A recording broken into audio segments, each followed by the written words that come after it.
I got mine. That's like 5v2s this match. Fucking hell! I think everybody. It's not gonna drop. Oh yeah, well. I think everybody here got V2s this game. God damn. I think we all got V2s. I see the things that they wishing on me. Hope I got some brothers that outlive me. They gon' tell the story was different with me. God's plan.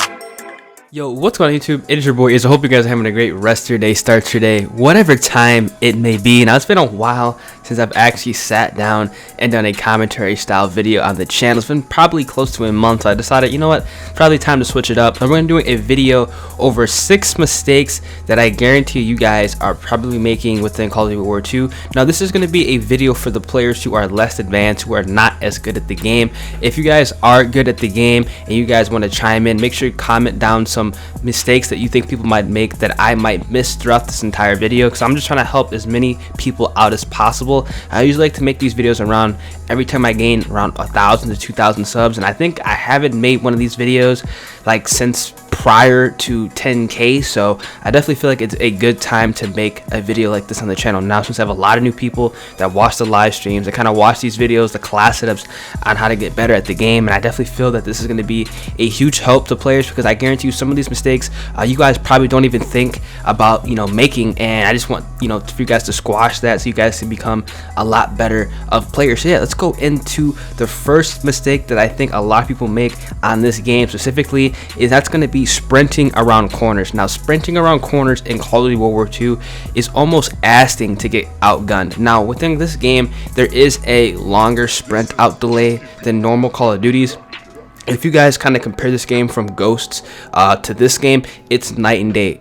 Ghosts obviously had a little bit more perks that you can use to remedy this. They had ready up, quick draw actually worked upon coming out of sprint, but in this game, since there are no perks for that, it is a very long time for you guys to ready your weapon outside of sprinting. So if you guys are caught in a gunfight while you're sprinting and the enemy is not, there is a high possibility that you will actually lose that without even being able to fire a shot. So that's kind of why I recommend you guys never sprinting around corners. It's guaranteeing yourself to pretty much lose the gunfight. Just make sure you guys are walking around corners, ADSing around corners, just being prepared to get into a gunfight, because a lot of players on this game, if you guys, you know, probably have noticed, like to post up, like to play passive, and you kind of have to counter that by, you know, walking around corners and just anticipating somebody to be there even if there really isn't. Now, another tip and another mistake that I guarantee you guys are making on this game, and it's going to be using weapons that are not suited for the map. I see this all the time on this game, and I really don't understand. If you guys really want to get better at the game, you guys need to be running weapons that suit the map. I cannot tell you guys how many players run around with shotguns, SMGs on maps like USS Texas, Gustav Cannon, even Gibraltar is not really a map for SMGs or shotguns. You guys want to make sure you guys are running rifles on maps that are big, light machine guns on maps that are big, SMGs on maps that are small, stuff like that. You guys always see me on live stream. Every time I play USS Texas, I'm either running a rifle or a light machine gun. If I'm playing on Gustav Cannon, I'm either running a semi-automatic rifle or a light machine gun. Or if I'm running a map like Flak Tower or London Docks, I'm always running a submachine gun, because those maps are small. You guys want to be nimble and want to be mobile, and maps that are big, you kind of want to have a weapon that you can take people out from range, as there obviously are going to be more snipers on that map. It's just something that I feel like a lot of people just don't really think about, and a lot of players who really, you know, don't really care about specifically going positive, or, you know, maybe trying to, you know, get better at the game but really don't have a grasp on really what's going on. It's just something that they make a mistake on, and I feel that it's just such an easy, you know, change. It's just to run a weapon for the map, you know, that suits the best, and it's just an easy tip that can honestly turn your game around. Another tip that, you know, a lot of you guys probably don't realize a mistake you're making is going to be not waiting until your health is regened within getting into a gunfight. Now, if you guys are not waiting for your health to be regened in a gunfight on this game, you're going to lose it 110%, unless the player you're playing against is absolutely terrible, or there's obviously connection or lag involved in that gunfight. Now, they did do a patch update that actually increased the time it reduced the time it takes to regen your health, so it's not nearly as bad as it was before, but it's still recommended to make sure your health is regened within getting into every gunfight. Obviously, you cannot make sure it's regen in every single gunfight. Sometimes you're gonna be rushed by 2-3 guys, but if you do take somebody out and you know, or you don't see anybody for about a split second, make sure you guys just go prone out. Just wait until your health is at least halfway back before you continue sprinting around a corner.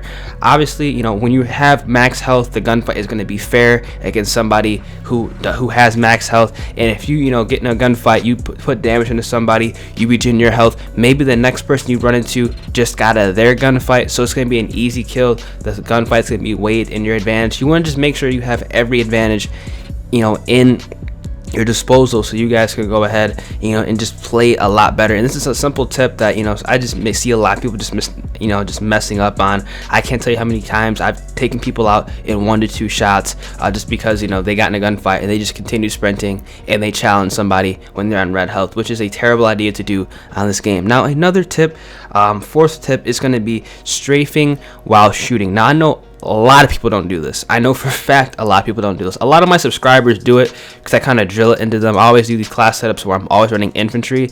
If you guys are running infantry, you guys obviously know what I'm talking about. If you're not, I highly suggest you guys go ahead and run infantry. Infantry is the #1 division in this game, in my opinion, because you have max ammo, you have a rifle, bayonet, just in case somebody comes from the corner, and you can panic knife them, and you can strafe around corners while you're shooting. This is a huge tip. Players will not anticipate you to have this.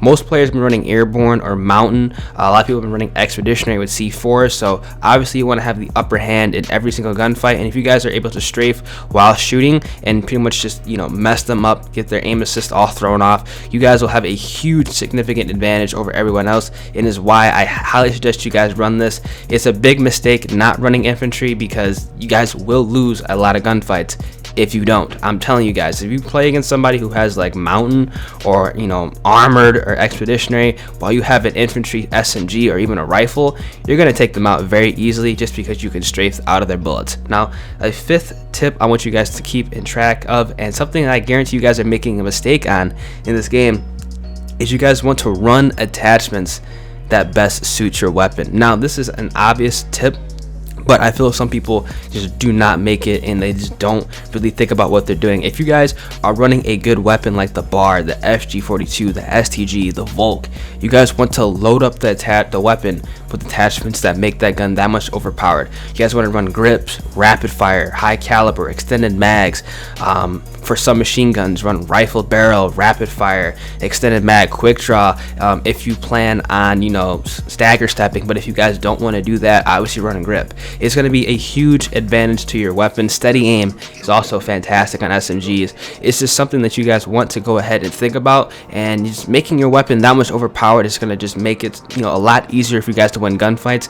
And I feel like a lot of you guys are just making the mistake. I cannot tell how many guys I see running steady aim. You know, FMJ is decent, but in all reality, I don't really think that's a good attachment to be running. I think you can better suit that putting like rifle barrel on some of the weapons. It's just something that you guys can do, and I just feel like a lot of you guys are just making that mistake of just running, you know, attachments that just really don't make any sense. A lot of the weapons in this game have beautiful iron sights, man. I can't tell you how many guys I see running red dots on PPS stages, red dots on the BAR, red dots on, like, on the STG. You guys really don't need to run a red dot on those weapons. They obviously do help you out somewhat, but there's better attachments to be using, like I said, like rapid fire, extended mag, you know, advanced rifling on weapons, you know, that are already good. Just make them that much better. So now my sixth and final tip that I know you guys are probably making a mistake and you guys are probably, you know, missing out on, is you guys want to use your mini map not only to find enemies, but to figure out where they're going to spawn, and, you know, have an idea of where your teammates are. If you guys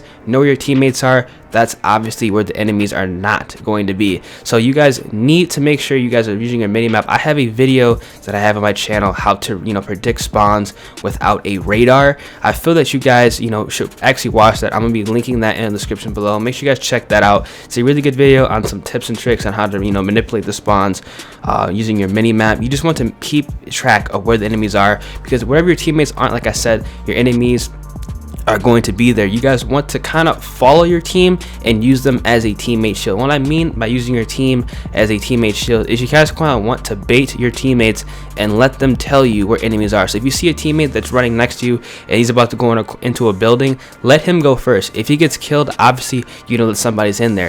If your teammate's about to turn a corner, let him go there first. If he gets killed, you know the enemy is going to be in that corner. It's just simple stuff like this that you guys should keep track of. You see a lot of better players using this. They're using your teammates as bait. This is especially a good strategy if you guys play solo, which I guarantee you a lot of you guys do that watch these videos. Probably don't have the luxury of playing in a party. If you guys do want to party with me, obviously you guys can go ahead and drop your gamer tags below. I like to play with all my subs, but it's kind of like, you know, why I wanted to make this, you know, 7 mistakes, 7 tips and tricks video for you guys, because I just feel a lot of you guys just make these mistakes, don't even really think about it, and it could be really game changing if you guys just go ahead and drill this into your head and kind of just keeping track of, you know, what you're doing, what you're not doing, and what you guys can improve on within COD WW2. So yeah, I hope you guys did enjoy this commentary style video. I haven't made one of these in a while. Let me know if these tips, let me know if these, you know, mistakes that I point out you guys make help you out. Let me know down in the comment section below. Comment your gamer tags. If you guys think I missed something, you guys want to comment it, go ahead and drop that down below as well. Try to help as many of you guys out. Hope you guys have a great rest of your day. It's been your boy Ears, and I'm gonna catch y'all in the next video. Deuces. I'm literally about to get mine.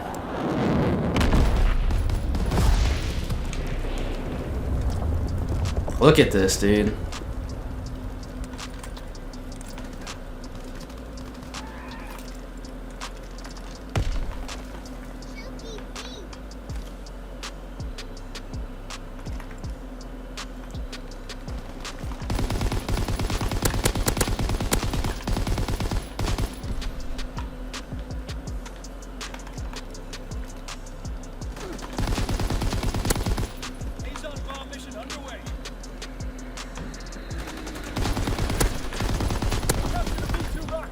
I got mine.